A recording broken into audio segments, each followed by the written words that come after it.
નમસ્તે મિત્રો, મારું નામ કરીના છે અને હું રાજકોટ શહેરમાં રહું છું. કોરોનાના સમયમાં સરકારના નિયમને કારણે હું 12મા ધોરણમાં પાસ થઈ ગઈ. હવે હું કોલેજના પહેલા વર્ષની અંદર દાખલ થઈ ગઈ છું. હું ભણવામાં ખૂબ જ કમજોર હતી. મને કોઈ પણ વસ્તુ યાદ રહેતી ન હતી, પરંતુ મને ઘરેથી સારા માર્ક લાવવાનું ખૂબ જ પ્રેશર રહેતું હતું. કોલેજના પહેલા વર્ષની પરીક્ષાની અંદર હું ફક્ત સી ગ્રેડ મેળવી શકી. આથી મને ઘરે ખૂબ જ પરેશાનીનો સામનો કરવો પડ્યો. હવે મેં નક્કી કર્યું હતું કે હું કોઈ પણ ભોગે એ ગ્રેડ લાવીને જ રહીશ. હું શું કરું તે વિચારી રહી હતી. આમ તો હું ખૂબ જ સુંદર હતી અને પ્રિન્સિપાલ સાહેબનું ધ્યાન રોજ મારા તરફ રહેતું હતું. મને ખ્યાલ હતો કે પ્રિન્સિપાલ સાહેબ મારી સાયકલ હાંકવા માંગે છે. આથી મેં મનોમન નક્કી કર્યું કે મારે જો એ ગ્રેડ માર્ક લાવવા હોય તો તેની સાથે સંબંધ વધારવો પડશે. ધીમે ધીમે હું પણ સાહેબને મારી તરફ આકર્ષિત કરવા લાગી. બીજા વર્ષની પરીક્ષાઓ નજીક આવી રહી હતી. મને ટેન્શન પણ વધી રહ્યું હતું. એક વખત કોલેજનો સમય પૂરો થયો એટલે હું થોડી વાર માટે લાઇબ્રેરીમાં ગઈ. કારણ કે બધા વિદ્યાર્થીઓ કોલેજમાંથી જતા રહે. મેં અડધો કલાક રાહ જોયા પછી કોલેજમાં હવે કોઈ ન હતું. સાહેબ પોતાનું ઓફિસમાં કામ કરી રહ્યા હતા. હું ધીમે ધીમે તેના રૂમ તરફ આગળ વધી. મેં દરવાજે ટકોર કરી અને સાહેબને પૂછ્યું, શું હું અંદર આવી શકું? સાહેબે કહ્યું હા. એટલે હું અંદર ગઈ તો સાહેબ મને પૂછવા લાગ્યા કે બોલ, શું કામ હતું?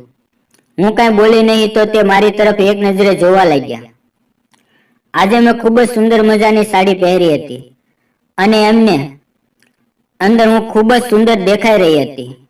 સાહેબ કહેવા લાગ્યા કે બોલ તો ખરી, શું કામ હતું?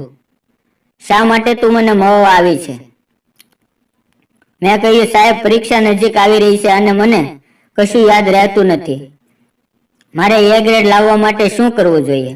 મને ખ્યાલ છે કે તમે બીજા વિદ્યાર્થીઓ પાસેથી થોડાક પૈસા લઈને એ ગ્રેડ આપો છો, પરંતુ મારી પાસે તમને આપવા માટે પૈસા નથી.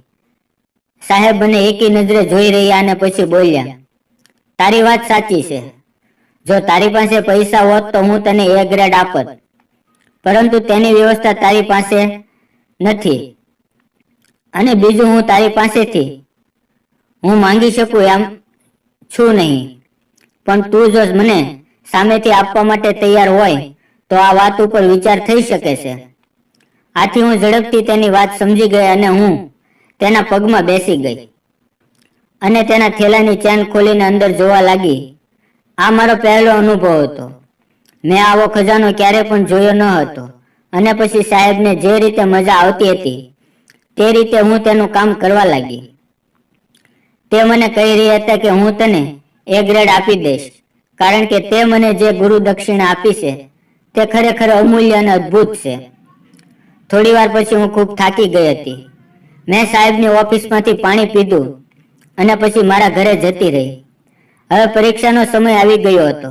મેં પેપરમાં કાંઈ પણ ન લખ્યું, પરંતુ મિત્રો, તમે વિચારી શકો છો કે મને એ ગ્રેડ મળ્યો હતો. હું પણ ખુશ હતી અને મારા ઘરના પણ ખૂબ ખુશ હતા અને સાહેબ પણ ખૂબ જ ખુશ હતા.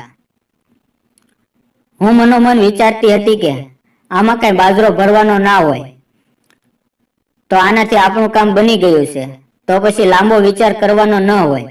અને મિત્રો, હવે ત્રીજા વર્ષની લાસ્ટ એક્ઝામ હતી અને સાહેબે મને પરીક્ષાના એક દિવસ અગાઉ ફરી પૂછ્યું, તું પાસ થવા માંગે છે?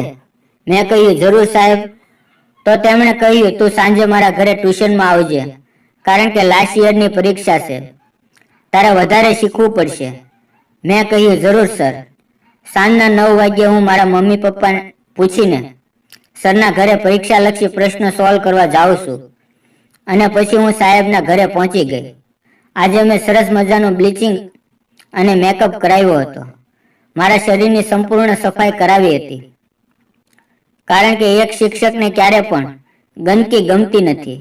અને હું સાહેબને ઘરે ગઈ. મેં દરવાજો ખખડાવ્યો તો સાહેબ મારી રાહ જોઈને બેઠા હતા અને મને જોતા તે મને ભેટી પડ્યા. અને પછી મિત્રો, આખી રાત અવનવા પ્રશ્નો મેં હલ કર્યા. ક્યારેક પેજના આગળના પાને તો ક્યારેક પાછળના પાને, અને સાહેબ મને કહેવા લાગ્યા કે આ વખતે તું ટોપ 10માં પાસ થઈ જઈશ. અને ખરેખર મિત્રો, જ્યારે રિઝલ્ટ આવ્યું તો હું કોલેજમાં 4 નંબર ઉપર આવી હતી. તો મેં સાહેબને પૂછ્યું કે સાહેબ, પહેલા નંબર ઉપર આવનાર વિદ્યાર્થીઓ તમને શું આપ્યું છે? તો સાહેબે કહ્યું, એ વાત સાંભળવા માટે આજે સાંજે ફરીવાર મારા ઘરે આવો. અને મિત્રો, તમે પણ સાંભળવા માંગતા હો તો વિડીયોને લાઈક અને ચેનલને સબસ્ક્રાઇબ જરૂર કરી દેજો. ફરી મળશું એક નવા વિડીયોમાં. ત્યાં સુધી આવજો.